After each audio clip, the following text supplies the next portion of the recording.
Hey guys, welcome to my channel. This is Jay from Coding with Jaybird, where I upload weekly tutorials to help build your confidence in coding. Today we're going to have a look at array methods. Let's get started, shall we? Let's have a look at this array methods folder that I've opened in Visual Studio Code. Here you can see the array methods.html file. There's not much going on in here. I've attached it or rather linked it to a styles.css and a main.js. So let's go ahead and work in our main.js. Now there are many useful array methods. I'm going to cover a few of them in this tutorial today. The first one that I want to talk about is the toString method.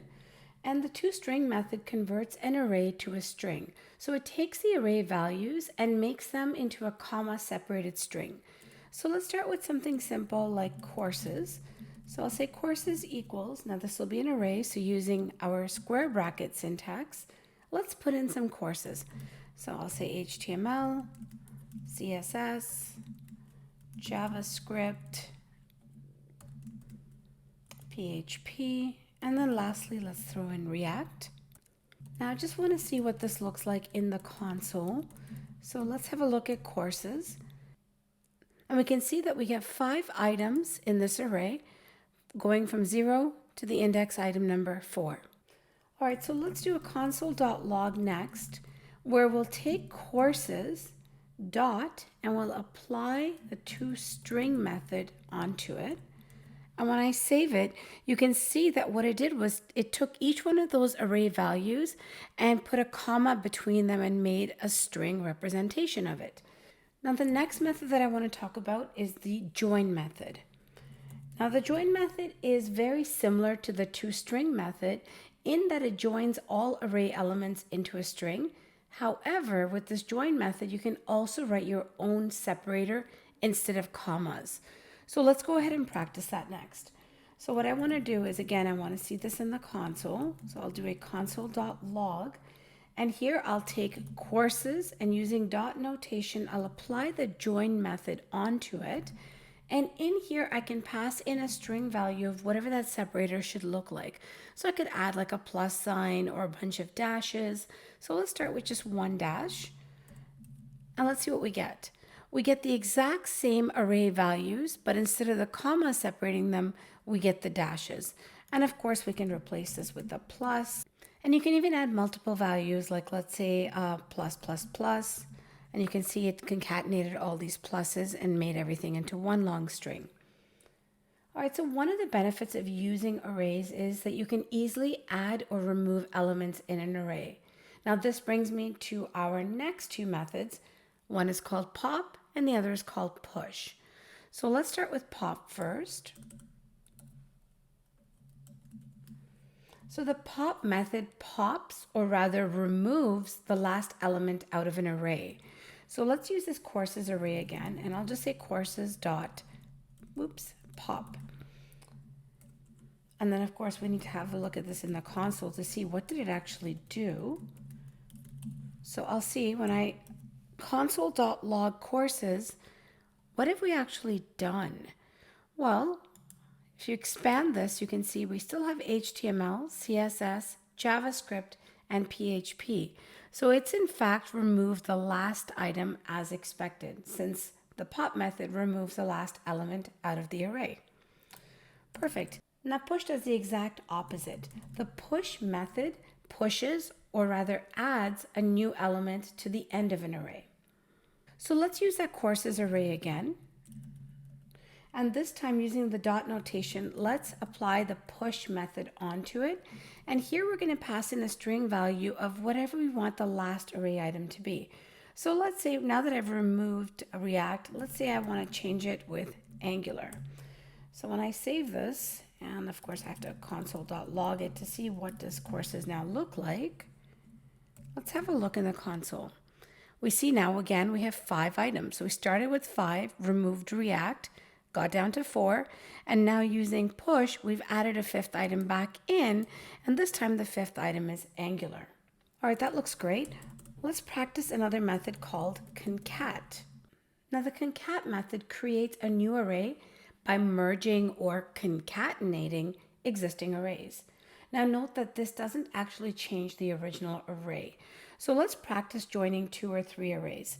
So I'm going to say let list1 equal, and I'll just pass in something simple, usual stationery, pens, pencils, and let's create a list2, and this time maybe I can put in a keyboard and a mouse.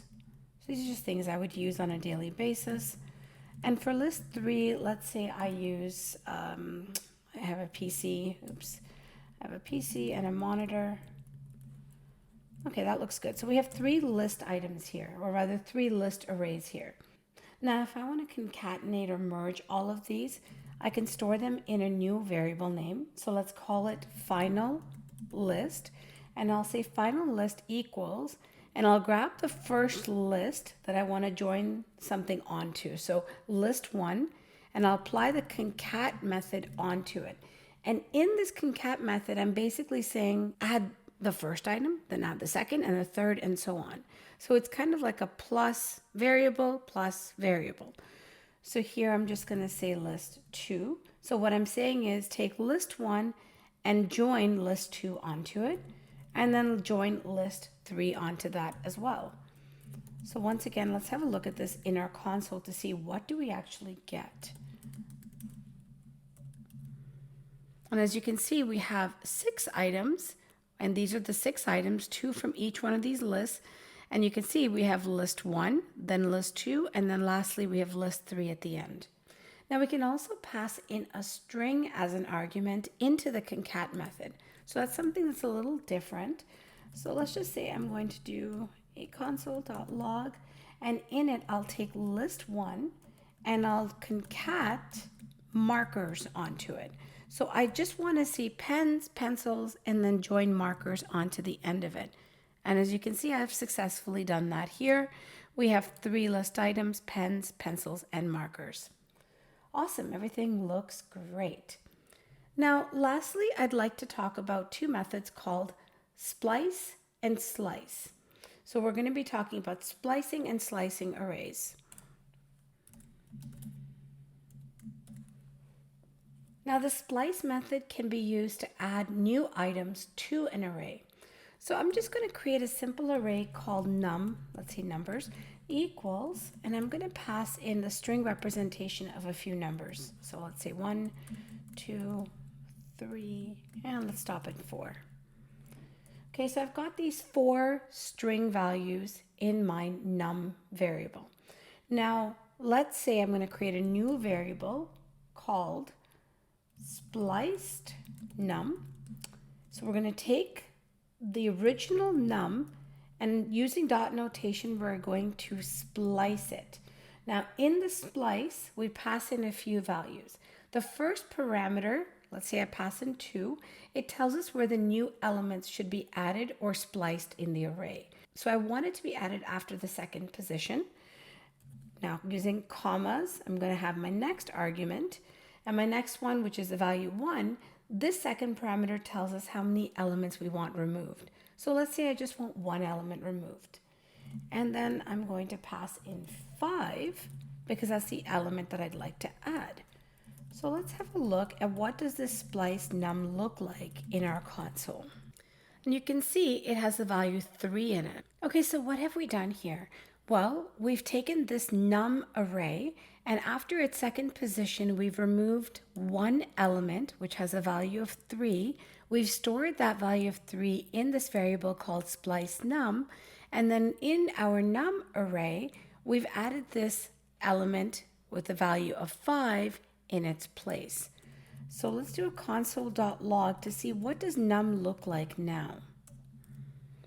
And we can see in the place of 3, we have the value of 5 now. So we have 1, 2, 5, 4. All right, perfect. Now let's have a look at our last method, which is called the slice method. And I realize I've misspelled splice up here, so that should be a P in line 33. Okay, so let's talk about the slice method. The slice method slices out a piece of an array into a new array. It does not remove any elements from the original array though. So let's create a new array called names, And here we'll just store a few names. We'll start with Adam, Max, Beth, and lastly, let's say Claire. And then let's slice out or remove the elements starting from array element 2. So let new names store the original names array with the slice method applied to it at position 2.